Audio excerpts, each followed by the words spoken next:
everyone, welcome back to my channel. I'm Brielle, and today I want to discuss with you guys some of my more sun-loving plants. And if you guys do like the video, make sure to give me a thumbs up and subscribe to my channel if you guys want to see any future videos from me.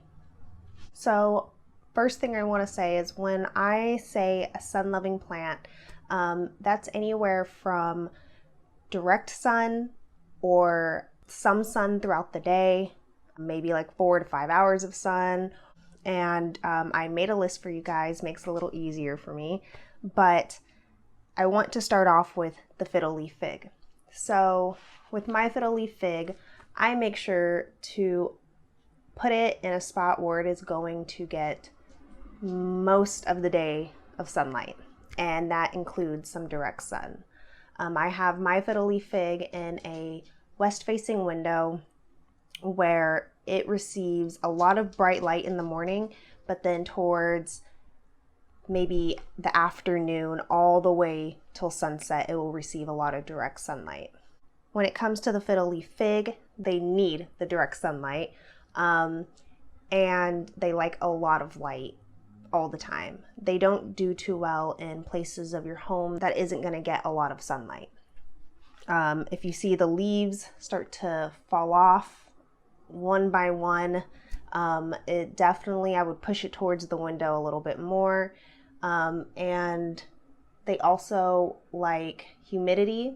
Humidity is key for fiddle leaf figs. Make sure you have a big pebble tray of water that can create some humidity for the plant, or a humidifier will work perfectly fine. Misting, I don't do too much, but if my humidifier is being used elsewhere in my home, then I will go in the morning and mist down my fiddle leaf fig, and throughout the day the water will evaporate off the leaves, creating a humidity effect. Another thing I want to mention is if you bring home a fiddle leaf fig and when you bought it in a store, it was in a place where it wasn't receiving much light, or even no direct sunlight at all, and you bring it home and you stick it right in a spot where there is direct sunlight all day. And I would say at first, definitely make sure that you acclimate your plant to that space. What I mean by acclimate is if the plant that you brought home was just in a shaded area, it's not going to take too well just being placed in direct sunlight. The leaves will burn because it's not used to it. So the way I acclimate my plants is I will bring it home and I will put it in a space where it's still getting bright and direct light, and then let some time go by and I'll slowly start pushing it closer and closer to a window. And you would do the same thing if you want to even put that fiddle leaf fig outside, which it can live outside in direct sunlight, but you just want to acclimate it first. Make sure that you're slowly, gradually bringing it into light, and then once it gets used to it and it's acclimated, it can definitely tolerate direct sunlight. The next plant I want to talk about is snake plants. So in my last video, I did talk about how snake plants can be anywhere from low light to bright light. I have put my snake plant in many different places in my home, just to kind of experiment, see what would happen. And when I put it in direct sunlight, I put it in my west facing window, and it grew like crazy. So I would definitely say it's okay to place your snake plant in direct light, and they will definitely thrive in it. If anything, it just grew so much when I placed it there, and I wasn't expecting that at all. So same thing, make sure you acclimate your plant before placing it in a spot where it's going to get direct light most of the day. So let's talk about string of pearls. I love string of pearls. They're such a beautiful plant. I have this one also hanging in my west facing window, and it's doing really well. It takes a while for them to grow, but I have noticed that mine has grown a significant amount, and I believe it's just from being placed in a spot where it's receiving a lot of bright light and then some direct sun at the end of the day. I would say my stringer pearls gets at least 5 hours of direct sunlight. And I don't water it very often. I just, when the soil is completely dry, that's when I go in and water. And they do very well without humidity. The only thing I would say is if you want to get one of these plants, definitely make sure that you have the light to give to this plant because they are sun-loving plants. So let's talk about Ficus Elastica.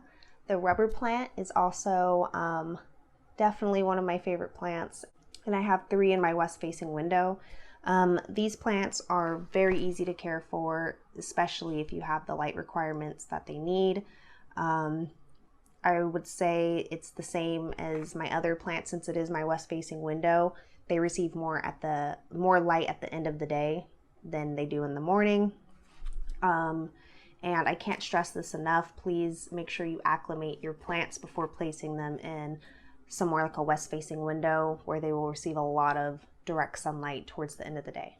Another sun-loving plant is the Coleus plant.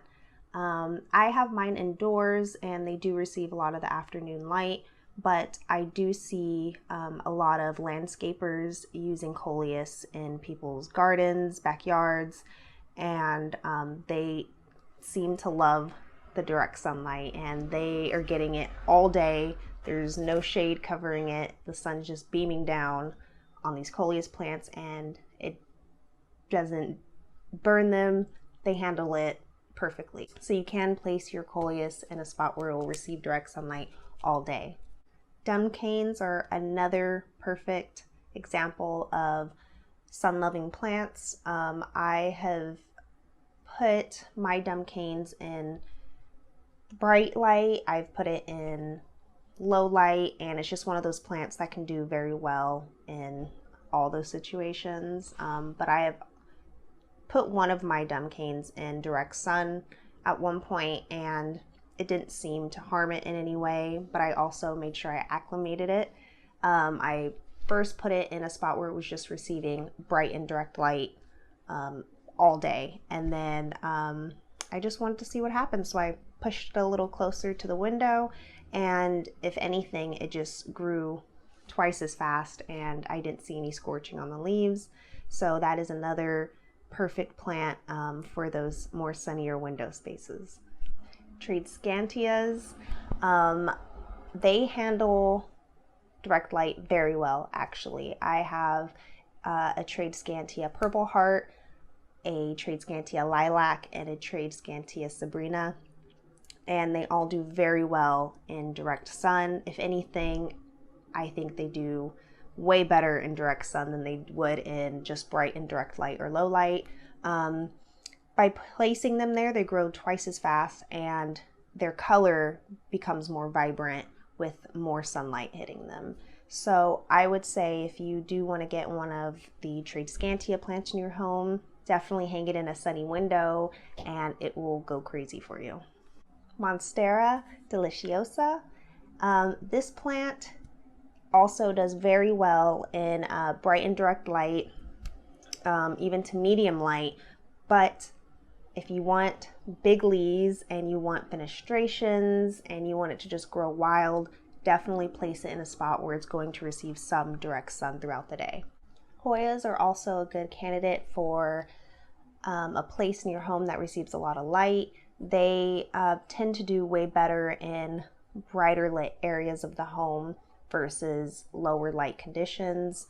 I have a good amount of Hoya varieties in my collection, and a lot of them prefer to be in my west facing window, and that's where I usually see the most growth and the pretty little blooms that they have during their blooming season, and it is just so beautiful. So I would definitely suggest putting them in a spot where they receive more light.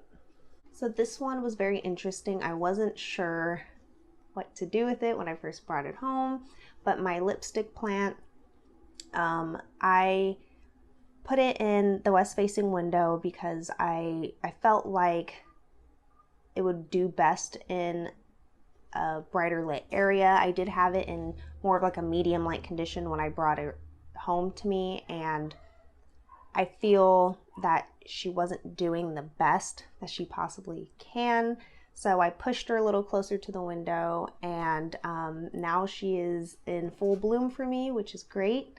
So a lipstick plant is another really, really good choice if you want something a little interesting, and yeah, they're cool plants. So definitely push that lipstick plant closer to a window. String of hearts is another really cool option. My string of hearts I have in my west facing window, and it does receive a good amount of light. I have this string of hearts in my room, and then I have two that are propagating in my living room. When they're in the propagation stage, I don't let them get too much direct sunlight because they're still trying to root, and I don't want to put them through too much stress. So I kind of have them more in a bright indirect light situation. But my mother plant it gets a lot of direct sun later in the day, and it loves it. Another thing with a lot of plants is some people will have it in a bright window, but the plant's hanging too high up and the sun can't hit the soil part of the pot, and that is a very important thing when it comes to plants. Make sure that the plant is hanging low enough to where the sun can beam down a little bit more on the soil part. Another good sun-loving plant is succulents and cacti, of course. They love the sun and they can tolerate it all day, and we already know about those, so I won't get too much into it. But if you have a space like your backyard, front patio, a west-facing window that receives basically all direct light, then definitely consider succulents and cacti. Rhaphidophora tetrasperma, they also do very well in bright light with some direct sun towards the end of the day. I've noticed the leaves are a lot bigger, and they do grow crazy when they are in more of a brighter light area. So they are a perfect candidate for a sunny spot as well. The last plant I want to talk about is my Syngoniums. A lot of them I don't have in direct sunlight, but there is one that I have noticed does a lot better when it is placed in my west facing window, and that is my pink Syngonium. That one I didn't always have in a west facing window. I actually had it in my room in more of like a medium bright to medium light situation, and it started to lose the pink variegation in its leaves, and it started to kind of revert back to a green Syngonium. So did a little research, and from what I found, the more light that it receives, the more the pink variegation will come back into the leaves. And so I pushed it closer to a window and I got my pink variegation back. So I try to keep that one more in the same spot because the pink variegation is a huge part of that plant, and so I want to keep it there. Syngoniums do well in that lighting condition, like my Syngonium white butterfly. That one has more green in its leaves, so it doesn't need as much intense light on it. And I would say for more of the Syngoniums that have that variegation, like the Syngonium splash and Syngonium albo plants, those ones are going to need a little bit more sunlight to keep the variegation in the leaves. All right, that's the end of my sun-loving plant video, and I hope that this helps you guys try to find some plants for your home. If you have any questions or comments, make sure to leave them down below in the comment section, and I will see you guys next time.